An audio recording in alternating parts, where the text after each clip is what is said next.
Ya, selamat siang Bapak Ibu Guru.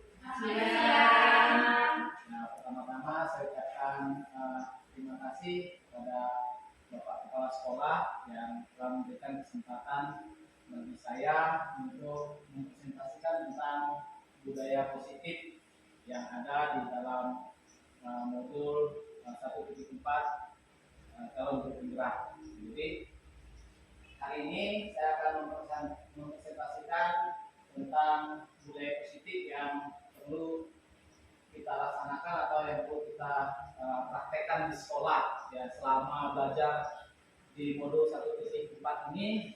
Kami diperkenalkan dengan yang namanya budaya positif. Nah, kemarin hari Sabtu kita sudah mendengarkan presentasi dari IS tentang budaya positif. Nah, hari ini saya akan mempresentasikan hal yang sama juga tentang budaya positif.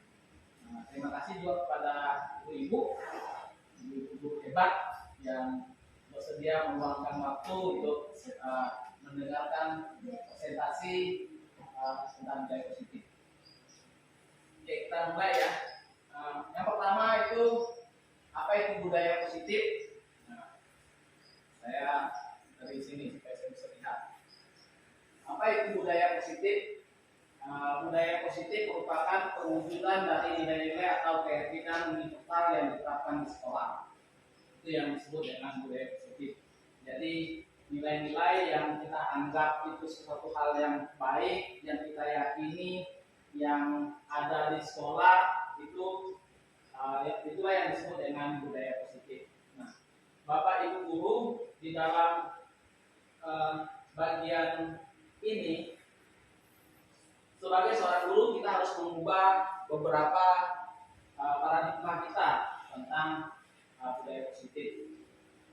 Itu sudah dijelaskan juga mungkin kemarin sama Bu Is. Nah, yang pertama itu disiplin. Ini ada 6 nanti ya, ada 6. Yang pertama itu disiplin positif dan nilai-nilai kebajikan universal.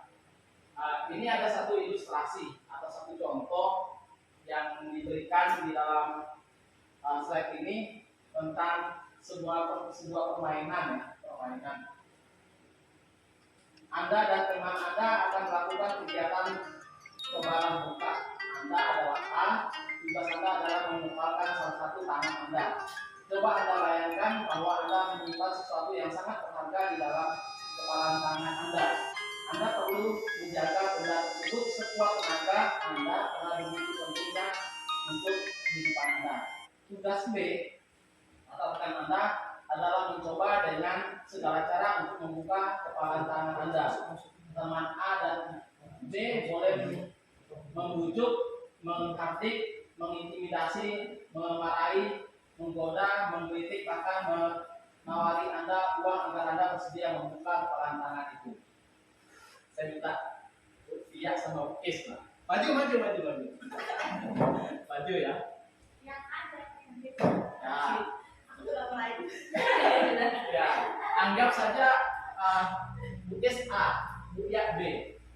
Dengan berbagai macam cara, coba bagaimana caranya supaya kepala tangan Bu Is ini bisa dibuka. Ini demi kebaikan kita. Silakan digoda ya, diberi uang apa kan silakan. Keras sekali ya. Udah lah mungkin ini demi kebaikan kita, nggak apa-apa. Cantik deh. Cantik deh.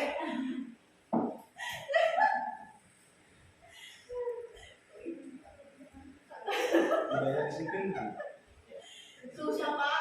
Ya, terima kasih ya. Nah, oke, terima kasih. Jadi dari apa yang diperagakan oleh Bu Is sama Bu Iya tadi, kita bisa belajar ya tentang sebuah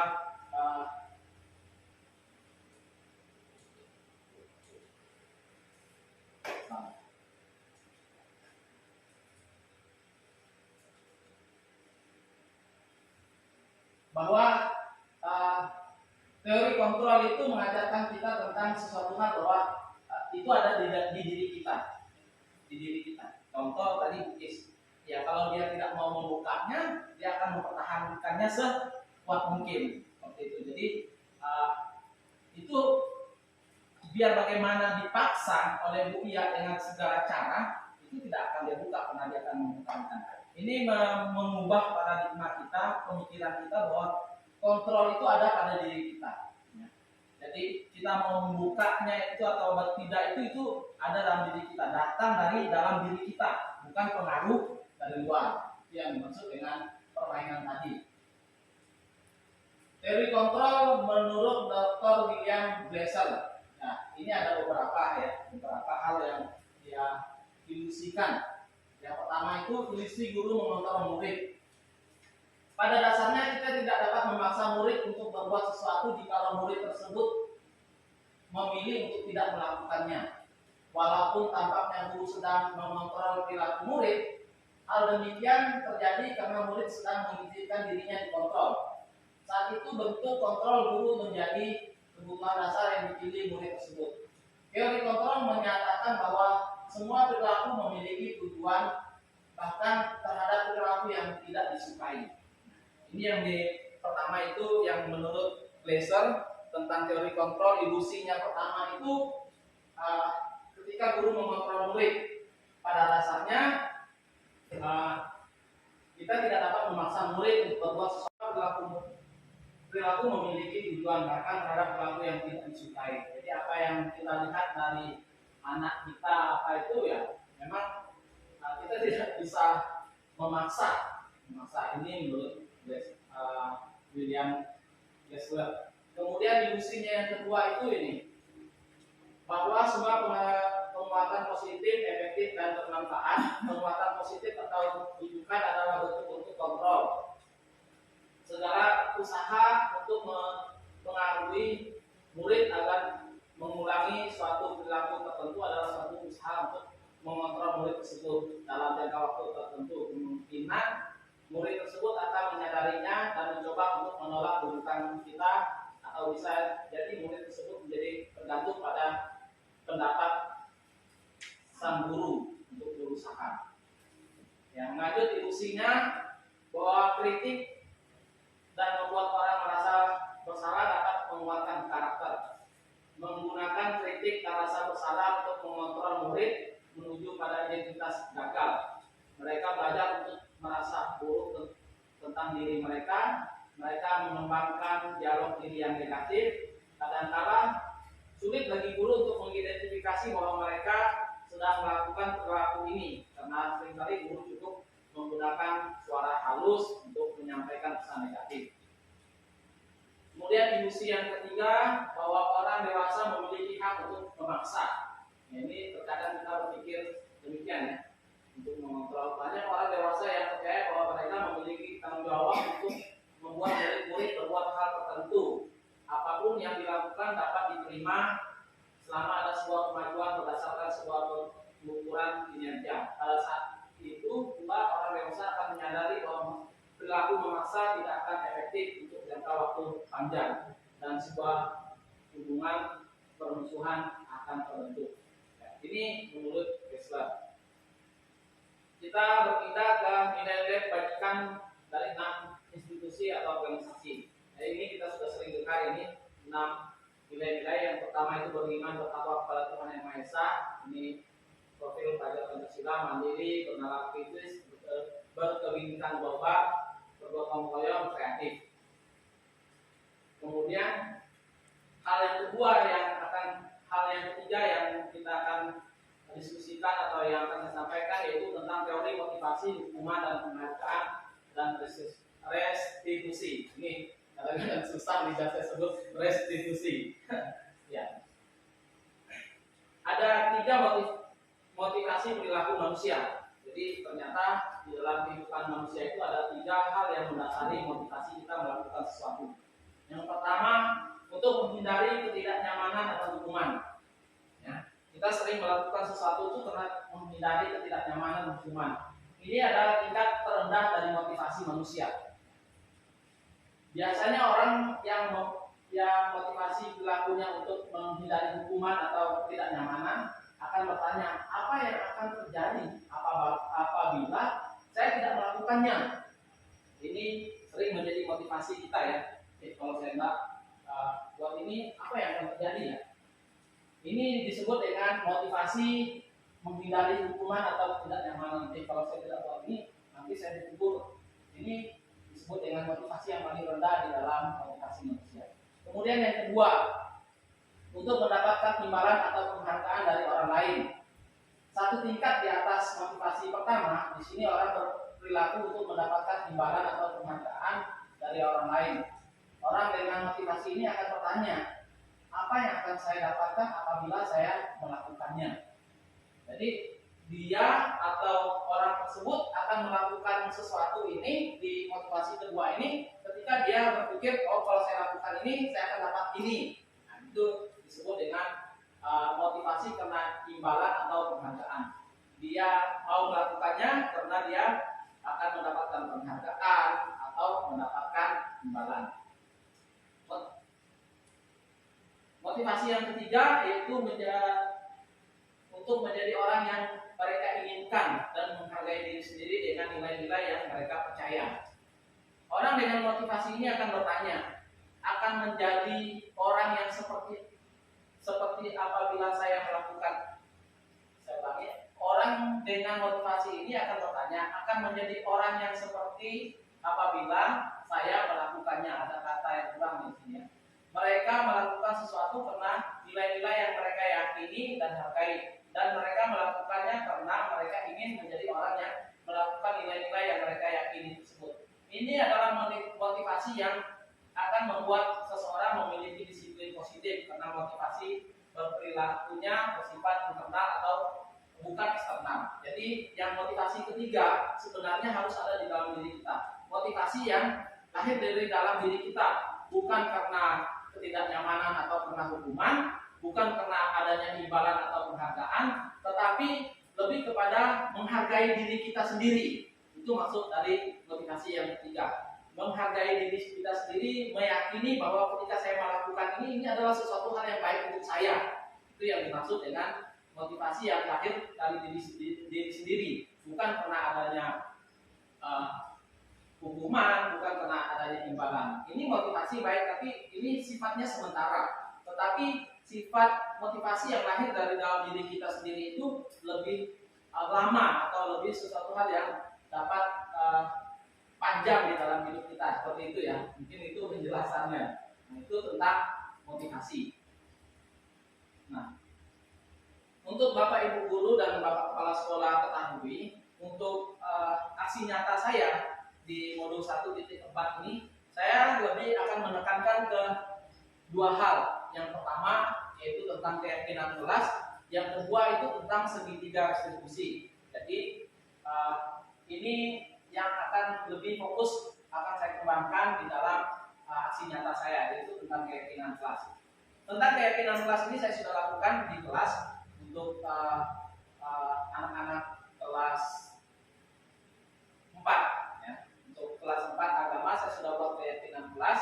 Nah, kemudian untuk segitiga restitusi juga saya sudah lakukan itu untuk bagaimana kita menangani anak-anak dengan masalah yang mereka hadapi. Nah, saat ini saya akan menjelaskan sedikit tentang apa itu keyakinan kelas.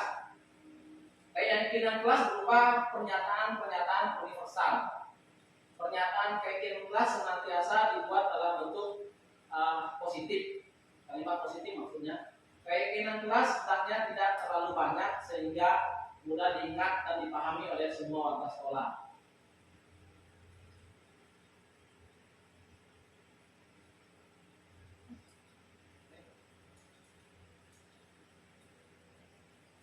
Kemudian yang keempat, keyakinan kelas sebaiknya sesuatu yang dapat diterapkan di lingkungan tersebut. Yang berikut, semua warga kelas hendaknya ikut berkontribusi dalam pembuatan keyakinan kelas lewat kegiatan surat pendapat. Kemudian bersedia meninjau kembali keyakinan kelas dari waktu ke waktu. Jadi sebagai seorang guru di dalam memulai pembelajaran secara khusus ini masih awal semester, sebaiknya kita membuat yang namanya keyakinan kelas. Kalau selama ini kita buat yang namanya peraturan kelas itu lebih sifatnya satu arah. dibuat oleh guru, dibuat oleh sekolah, disiplin kelas, peraturan kelas, dan itu bukan sebuah keyakinan kelas, bukan kesepakatan kelas. Nah, keyakinan kelas lebih apa yang disepakati oleh guru tersebut dengan murid. Jadi dengan harapan seperti ini Bapak Ibu, kenapa kita perlu membuat keyakinan kelas? Dengan harapan anak-anak sendiri yang membuat apa yang mereka yakini untuk proses belajar yang di kelas mereka. Jadi ketika mereka tidak melakukan apa yang mereka yakini, mereka akan sadar sendiri. Itu tujuannya.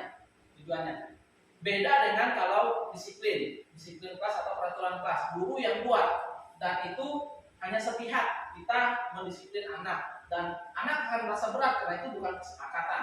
Tetapi kalau keyakinan kelas itu kesepakatan, sehingga ketika dia melanggar, ketika dia buat salah, kita hanya sebagai guru hanya ingatkan apa keyakinan kelas kita, apa yang sudah kita sepakati bersama. Nah, ketika dia ingat itu, dia dengan sendirinya sadar tanpa kita beri hukuman, dia akan sadar bahwa oh iya saya sudah buat salah, dan dia akan berusaha mencari solusi untuk apa yang dia hadapi. Nah itu jadi keyakinan kelas itu berupa pernyataan-pernyataan yang universal. Pernyataan keyakinan kelas itu senantiasa dibuat dalam bentuk kalimat positif. Kalimat positif itu contoh kalau kita buat keyakinan kelas, kadang-kadang anak-anak itu suka buat begini. Jangan lari-lari di kelas, atau jangan lari-lari di luar kelas. Kan kata jangan itu masih negatif. Nah, kita sebagai guru bersama dengan murid merumuskan bersama-sama apa kalimat positifnya. Kalau lari-lari mungkin apa ya? Menghargai teman supaya apa misalnya? Berperilaku sopan. Ya, berperilaku sopan itu kalimat positifnya. Kalau dituangkan dalam kata-kata apa? Kalau jangan lari-lari itu kan Saya tidak lari dalam kelas gitu. apa ya? Kalau perilaku sopan kan itu masih terlalu umum bahasa. Iya. Maksud saya yang langsung ke satu poin gitu, misalnya apa? Karena memang keyakinan kelas itu tidak sama kata umum. Kata-kata umum dia pakai Pak. Dia nggak cari kata khusus. Jadi kalau peraturan kelas dia spesifik dilarang, jangan gitu. Kemudian biasanya kalau ada lagi di atasnya tuh kesepakatan kelas itu sudah positif bahasanya. Kalau tidak lari-lari di teras itu kalimat positifnya mungkin dibuat apa ya? Berjalan. Jangan berjalan Enggak, berjalan.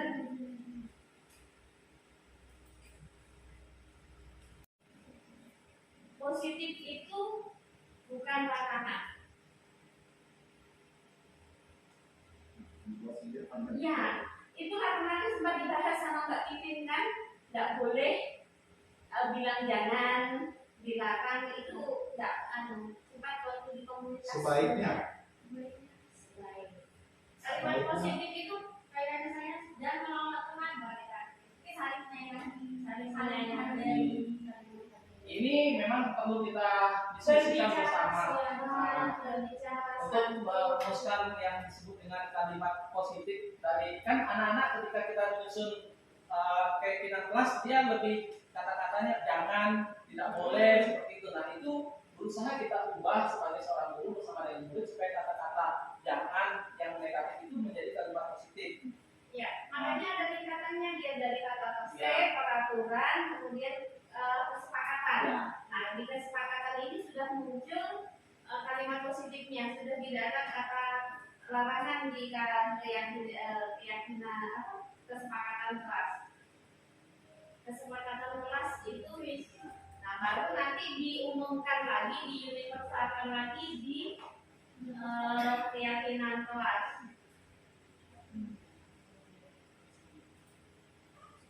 Oke, nanti di pertemuan berikutnya kita coba diskusi bersama karena memang ada tahapan-tahapan yang harus kita lakukan ketika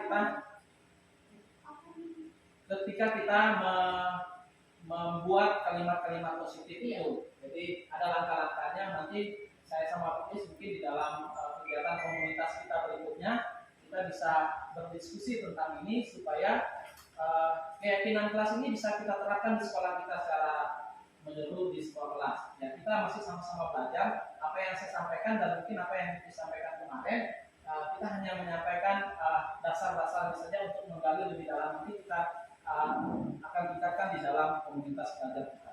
Mungkin itu tentang keyakinan kelas tadi ya.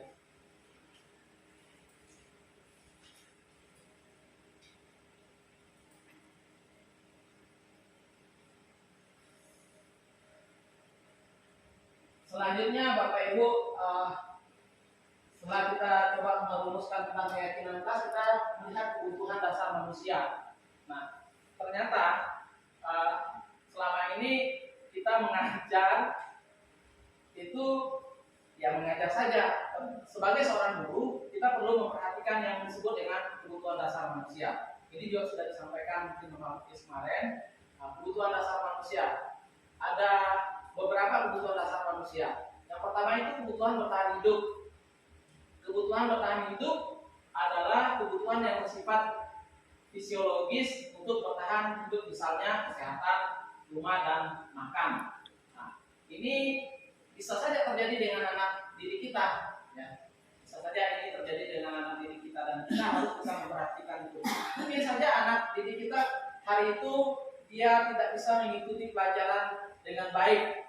Nah, ternyata mungkin dia belum makan di rumah, artinya kebutuhan bertahan hidupnya tidak terpenuhi. Ya. Kemudian kebutuhan yang kedua, kasih sayang dan rasa diterima. Kebutuhan ini dan tiga kebutuhan berikutnya adalah kebutuhan psikologis, kebutuhan untuk disayangi dan diterima, meliputi kebutuhan akan hubungan dan koneksi sosial, kebutuhan untuk memberi dan menerima kasih sayang, dan kebutuhan untuk merasa menjadi bagian dari suatu kelompok. Ini kebutuhan akan kasih sayang. Mungkin ada anak, kalau saya lihat di sekolah kita tuh, kalau di sekolah kita tuh yang sering terabaikan dan dijauhi itu Tasya, ya kan?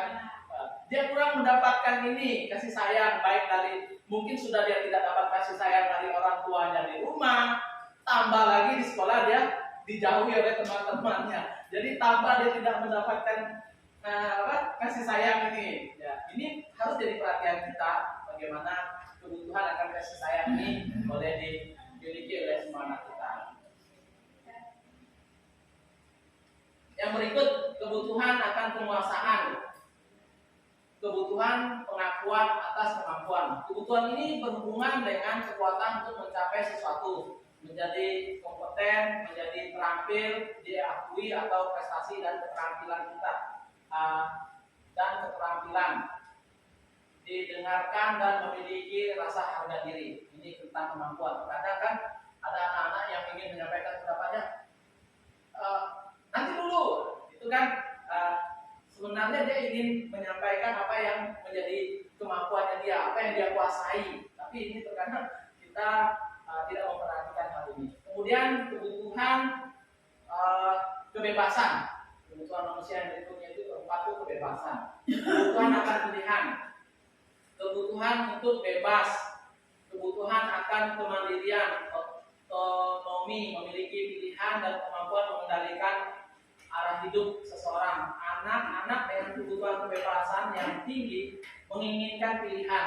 Mereka perlu banyak bergerak, suka mencoba, tidak terlalu terpengaruh orang lain, dan senang mencoba hal-hal yang baru dan menarik. Ini anak-anak yang ingin kebebasan. Jadi mereka ingin mencoba, apakah itu salah atau dia akan mencoba. Kemudian yang terakhir, kebutuhan akan kesenangan. Kebutuhan untuk merasa senang. Kebutuhan akan kesenangan adalah kebutuhan untuk mencari kesenangan, bermain, tertawa, bayangkan hidup tanpa kenikmatan apapun betapa menyedihkan. Jadi kesenangan anak-anak kita tuh bagaimana kita sebagai guru bisa membuat suasana itu senang sehingga kebutuhan mereka itu terpenuhi. Ketika mereka tidak senang, ya ini bayangkan hidup tanpa kenikmatan apapun betapa menyedihkan. buktinya kalau anak-anak itu sifat dia mau senang, ya kita bawa dia bagaimana senang ya. Mungkin dalam proses belajar kita ke depan di kelas ya, kita mungkin banyak bawa bermain lah. Contoh lah, kita yang orang tua saja kalau melakukan karya, kita sedikit-sedikit dibawa bermain, sedikit-sedikit dibawa bermain.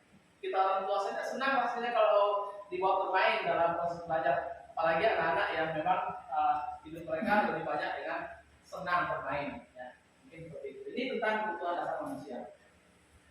Sekarang kita ke 5 posisi kontrol.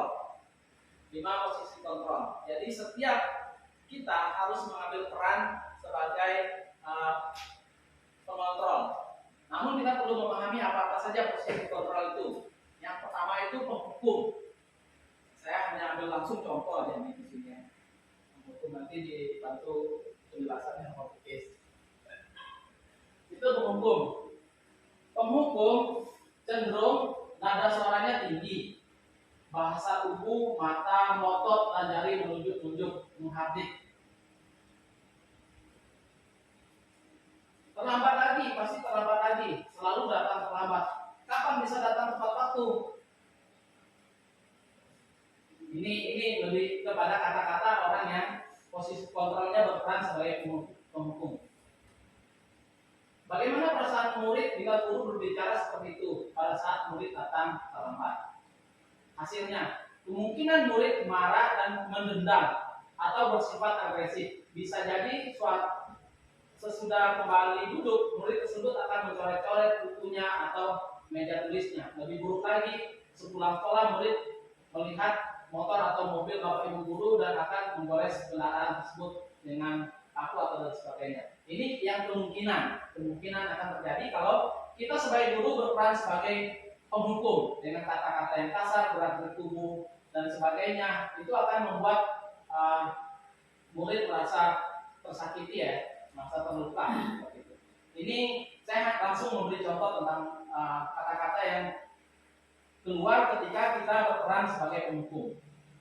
Yang berikut, kalau kita sebagai seorang guru berposisi sebagai pembuat posisi kontrol kita sebagai pembuat rasa bersalah, kata-katanya akan seperti ini. Orang yang sering membuat rasa bersalah itu nada suaranya melas, halus, atau sedih. Bahasa tubuh merapat pada anak sulit.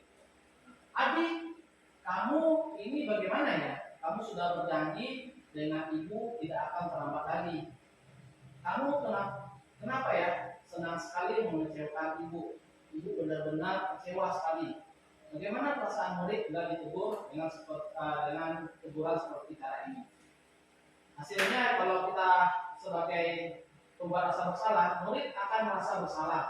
Bersalah telah mengecewakan ibu atau bapak guru. Murid dan merasa menjadi orang yang gagal dan tidak sanggup membahagiakan orang lain. Kadang kala sikap seperti ini lebih berbahaya dari sikap penghukum, karena emosi akan tertanam rapat di dalam murid, menahan perasaan. Tidak seperti murid dengan guru penghukum, di mana murid bisa menumpahkan amarahnya walaupun dengan cara negatif. Murid tertekan seperti ini yang tiba-tiba bisa meletus amarahnya dan bisa menyakiti diri sendiri orang lain. Ini kalau kita membuat murid rasa bersalah, apa yang dia alami itu dia tidak langsung luapkan, dia pendam. Dan kalau sudah menumpuk akan meledak. Itu kalau kita berperan sebagai seorang yang memberi rasa bersalah. Kata-katanya memang lembut, tetapi itu tertanam di dalam diri anak-anak. Ya. Kemudian sebagai teman, kalau kita mengambil posisi sebagai teman, nada suaranya cenderung ramah, akrab, dan bercanda. Bahasa tubuh merapat pada murid, mata dan senyum jenaka. Adi, ayolah, bagaimana sih kamu? Kemarin kamu sudah janji ke bapak bukan? Kenapa terlambat lagi? Sambil ketawa ringan. Ya sudah, tidak apa-apa, duduk dulu sana. Nanti Pak Guru bantu kamu sambil tersenyum. Bagaimana perasaan murid dengan sikap guru seperti ini? Hasilnya, kalau guru bersikap seperti ini, murid akan merasa senang dan akrab dengan guru. Ini termasuk dampak yang positif. Hanya saja, di sisi negatif, murid menjadi tergantung pada guru tersebut. Bila ada masalah, dia merasa bisa mengandalkan guru tersebut untuk membantunya. Akibat lain dari posisi teman, Adi hanya akan berbuat sesuatu bila yang menyuruh adalah guru tersebut, dan belum tentu berlaku yang sama dengan guru yang lain. Ini kalau kita ambil posisi sebagai teman, ya, sebagai teman. Kemudian sebagai pemantau, yang keempat, pemantau nada suara datar, bahasa tubuhnya formal. Guru, Adi, tahukah kamu jam berapa kita mulai? Tahu Pak, kamu terlambat 15 menit. Apakah kamu sudah mengerti konsekuensi yang harus dilakukan bila terlambat? Paham Pak, saya harus tinggal kelas pada jam istirahat nanti dan mengerjakan tugas ketertinggalan saya. Ya benar, nanti pada saat jam istirahat kamu harus tinggal di kelas untuk menyelesaikan tugas yang tertinggal tadi. Saya tunggu. Bagaimana perasaan murid jika posisi ini kita perankan? Murid memahami konsekuensi yang harus dijalankan mereka telah melanggar salah satu peraturan sekolah. Guru tidak menunjuk suatu emosi yang berlebihan, menjadi marah atau membuat merasa berbuat salah. Murid tetap dibuat tidak nyaman, yaitu dengan harus tinggal di kelas pada waktu jam istirahat dan mengerjakan tugas. Guru tetap harus memantau murid pada saat mengerjakan tugas di jam istirahat, karena murid tidak bisa tinggal seorang diri. Ini peran sebagai pemantau ini lebih menegakkan apa yang menjadi peraturan di sekolah, lebih menegakkan apa yang menjadi peraturan di sekolah. Kemudian yang terakhir, posisi kontrol yang terakhir itu sebagai manajer. Nada suara tulus, bahasa tubuh tidak kaku mendekat ke murid Adi. Guru, Adi, apakah kamu mengetahui jam berapa sekolah dimulai? Adi, tahu Pak, jam 7. Ya, jadi kamu terlambat. Kira-kira bagaimana kamu akan memperbaiki masalah ini? Saya bisa menanyakan teman saya Pak untuk mengerjakan tugas yang tertinggal. Guru, baik, itu bisa dilakukan. Apakah besok akan ada masalah untuk kamu agar bisa hadir tepat waktu ke sekolah? Tidak Pak, saya bisa hadir tepat waktu. Baik, saya hargai usahamu untuk memperbaiki diri. Pada posisi manajer, guru akan mengembalikan tanggung jawab pada murid untuk mencari jalan keluar permasalahannya, tentu dengan bimbingan guru.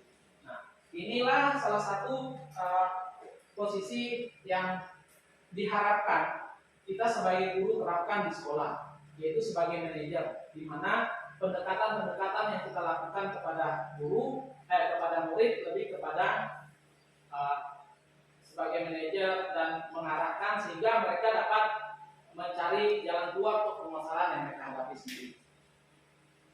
Nah, segitiga restitusi ini yang terakhir. Apa itu restitusi? Adalah proses menciptakan kondisi bagi murid untuk memperbaiki diri sehingga mereka bisa kembali kepada kelompok mereka dengan karakter yang lebih kuat. Ini dosen 2004. Apa itu restitusi? Restitusi juga adalah proses kolaboratif yang mengajarkan murid untuk mencari solusi untuk masalah yang membantu murid berpikir tentang orang seperti apa yang mereka inginkan dan bagaimana mereka harus memperlakukan orang lain. Restitusi membantu murid menjadi lebih memiliki tujuan, disiplin, positif, dan memulihkan dirinya setelah berbuat salah.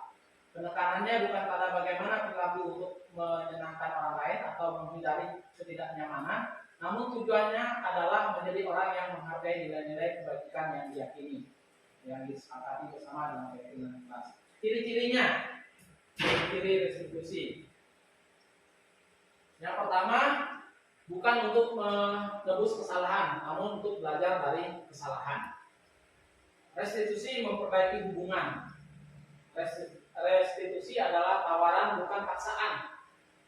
Restitusi menuntut untuk melihat ke dalam diri. Restitusi mencari kebutuhan dasar yang mendasari tindakan. Apa yang menyebabkan dia melakukan hal itu? Restitusi diri adalah cara yang paling baik. Kemudian restitusi fokus pada karakter bukan tindakan. Restitusi menguatkan. Restitusi fokus pada solusi. Dan yang terakhir, restitusi mengembalikan murid yang berbuat salah pada kelompoknya. Ini ciri-cirinya. Ya. Ciri-cirinya. Oh, habis ya. Ciri-cirinya. Jadi sebelum saya mengakhirinya, kesimpulannya untuk kita Bapak Ibu guru, sekali lagi bahwa budaya positif itu perlu kita ciptakan di sekolah, termasuk di sekolah kita. Dengan pertama, kita harus merubah paradigma kita sebagai seorang guru. Kemudian kita harus mengetahui apa yang menjadi kebutuhan dasar manusia, yaitu kebutuhan murid kita. Kemudian kita harus sebagai seorang guru, kita bisa membuat keyakinan kelas bersama dengan murid untuk diterapkan bersama-sama di sekolah. Kemudian kita memahami posisi-posisi kontrol yang kita lakukan kepada anak didik kita. Dan yang terakhir itu bagaimana kita menyelesaikan masalah-masalah murid itu dengan pendekatan segitiga restitusi. Karena dengan pendekatan segitiga restitusi kita membuat anak-anak untuk menyelesaikan masalahnya sendiri, kembali kepada apa yang diyakini bersama di dalam kelas, sehingga mereka dapat menyadari bahwa apa yang mereka lakukan itu adalah sesuatu hal yang begitu. Jadi demikian yang saya dapat presentasikan untuk kita pada siang hari ini terkait dengan budaya positif yang ada di sekolah yang perlu kita kembangkan. Dan ke depan kita akan berdiskusi bersama-sama untuk hal ini. Mungkin ada yang disampaikan terus? Oh, enggak. Ya, mungkin itu yang saya dapat sampaikan kita pada kesempatan ini. Sekali lagi saya berterima kasih kepada kepala sekolah dan guru yang sudah bersedia meluangkan waktu untuk memberikan kesempatan bagi saya untuk mempresentasikan tentang budaya positif. Harapan apa yang kami dapatkan bersama dengan IPIS, kita akan pelan-pelan menerapkan di sekolah kita untuk kemajuan sekolah kita, bagaimana kita meningkatkan atau mengembangkan budaya positif di sekolah. Dan mungkin ini adalah salah satu yang akan kita banyak diskusi nanti di dalam komunitas belajar yang sudah kita buat bersama-sama. Kan guys, ya. Terima kasih untuk waktunya. Selamat siang.